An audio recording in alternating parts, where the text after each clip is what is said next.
Hey guys, so for today's movie review, I'm going to talk about The Hunger Games: Catching Fire. It's the latest Hunger Games film.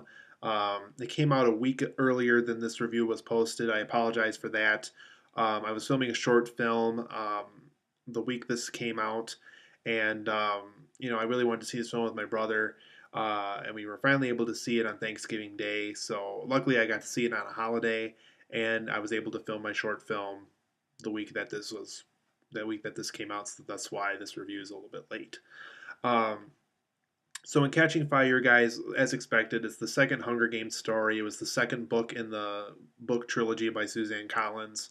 In this film, basically, Katniss Everdeen and Peeta Mellark are on their victory tour from the 74th annual Hunger Games. They won it in the first film, in the first book. That's a little bit of a spoiler for those who didn't see the first story, but this is a sequel, so that's kind of to be expected.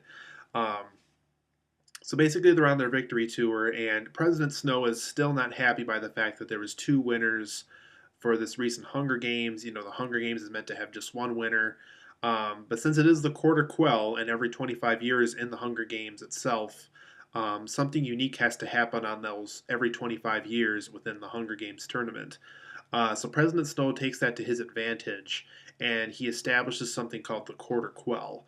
And what that does is, like kind of like I was saying earlier, it lets you add something unique, a unique rule that isn't normally in the Hunger Games, but it can be allowed to happen for that 25th anniversary. I don't know what's on my tooth there, but basically, with that being said, without me giving too much into getting into too much spoiler territory, basically that means that Katniss Everdeen and Peeta Mellark are not really quite done yet with the Hunger Games, and that's about as much as I can say. So they're not quite done with the Hunger Games, um, and yeah, that's about as much as I can say. So basically, they think they're going to be mentors of the next Hunger Games, but because of this Quarter Quell, that's not quite the case for the following year when it's the 75th Hunger Games. So this was a good film, you guys. I'm a huge fan of the first Hunger Games film. I'm a huge fan of the books too. For me personally, this is for both the book and the movie for the story of the Hunger Games. I think I just like the first story better in general. I think the book's very good, the movie's very good. Though Catching Fire is a really well done movie, don't get me wrong, and the book's good too. I think just the overall story of Catching Fire, I'm not huge on. It's very much a sequel.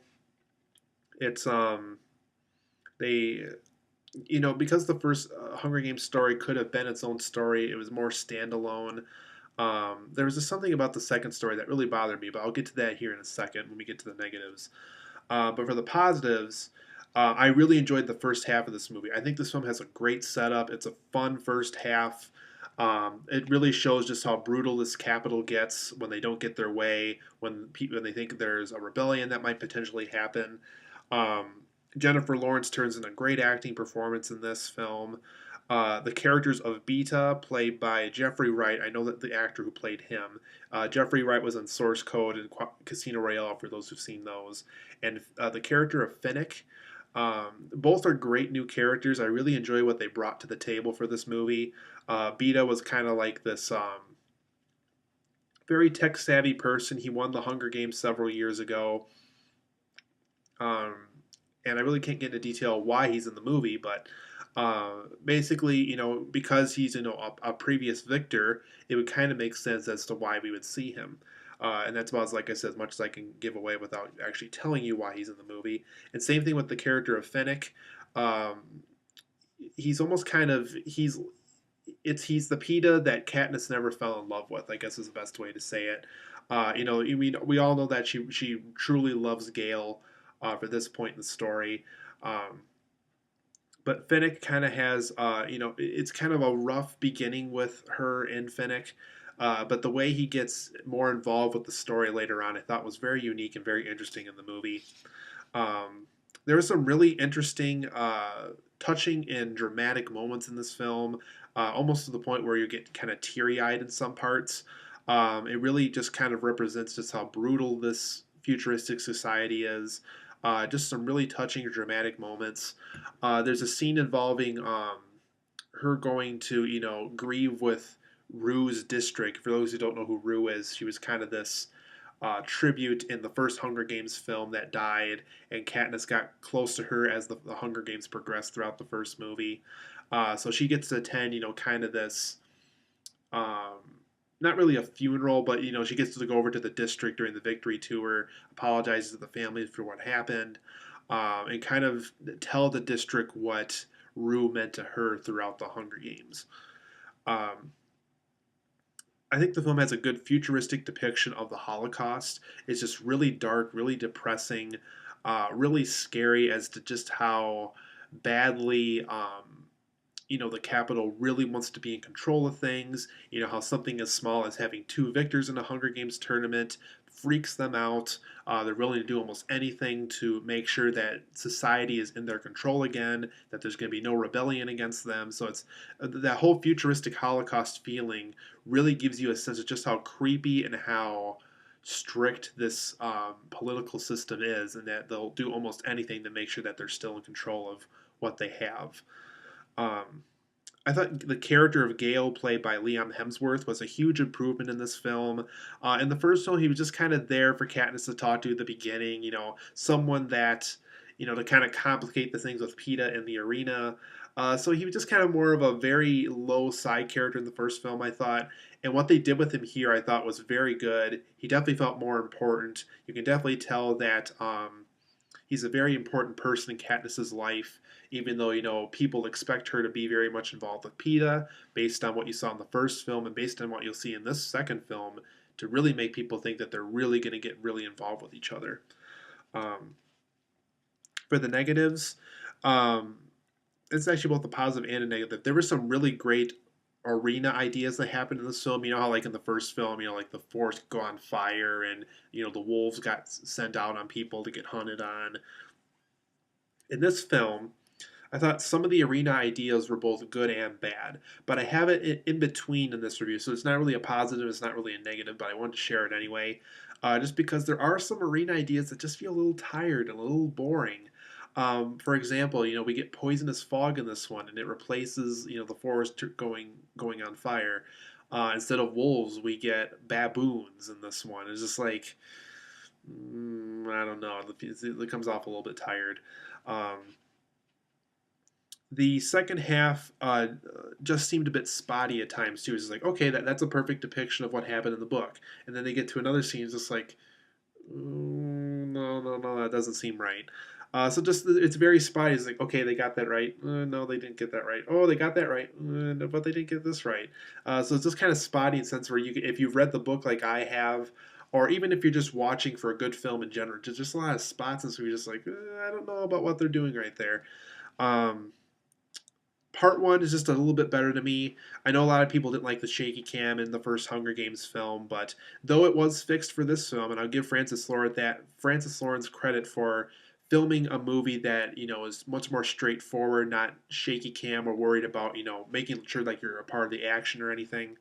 I think the first one was just a better experience in general. It was just more original, more flair went into it. I thought, it was just an overall better movie. I thought. Another complaint I have about this movie is it sets up way too much for part three. You can definitely tell they went into this film saying, you know what, there's going to be two more Hunger Games films. Don't worry about an ending for this. Just make sure it sets up for part three and that we get people in the theater. It just really, you feel a little bit cheated by the end of the movie. And even though I've read the book and though they did follow the book for the last scene of the movie, you can't help the theater leaving a little bit cheated, and you feel kind of bad that you have to wait another year just to wait what happens next. So that's a little bit of a cheat to me, I thought. Um, I also felt this film was a bit too long. I could definitely tell the length of this movie for sure. It's a 2.5 hour movie. And you can feel every minute of it. It's very long, though it's very good. It's very entertaining, so it's not like get bored throughout the movie. But you can just kind of feel the length, and I think we can feel the length of a movie. That might be a sign that the movie is just a little bit too long. Um, I thought there wasn't enough of the Hunger Games itself. I mean, the setup of this film was great. I'm glad Francis Lawrence had a very interesting way of setting up what we're about to watch. Really getting us involved in what's going on in the first half. But by the time you get to the Hunger Games, it's just there's just not a lot of it, and we don't feel very invested in it. And it's just, they set up so brilliantly at the beginning, and then when they actually get to what they're setting up for, it's just a little bit of a letdown, to be honest. Um, there's also some very uninteresting new tributes in this film. The first film, they had some very threatening, very strong, very brutal, very competitive tributes that Katniss had to fight in the arena, and so did Peeta. But in this film, there was just some very generic, very boring, very some characters didn't even talk at all in this. Just some very boring people that Katniss had to fight in the arena, to be honest. And that just goes back to the fact that there wasn't enough Hunger Games, and there just was not enough interesting things that happened during the Hunger Games. So, a little bit of a thumbs down on that part. But overall, guys, I do give Catching Fire 8.5 out of 10. I think it's a good film. I think it's a great setup. I think it'll definitely get people in the seats for the next film, but that's also kind of a bad thing because they really didn't tie up the loose ends at all in this one. Like I said, it's a good film. There's a few problems with it, and I think because there is a few problems with it, I just can't enjoy it as much as I did with the first film. For me personally, I just think the story of the first film is a little bit better than this one.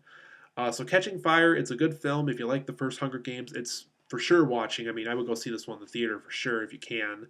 But at the same time, though, don't expect anything groundbreaking because there is a few flaws with it. But it's a good film though. So it's a good film, but expect some flaws with it.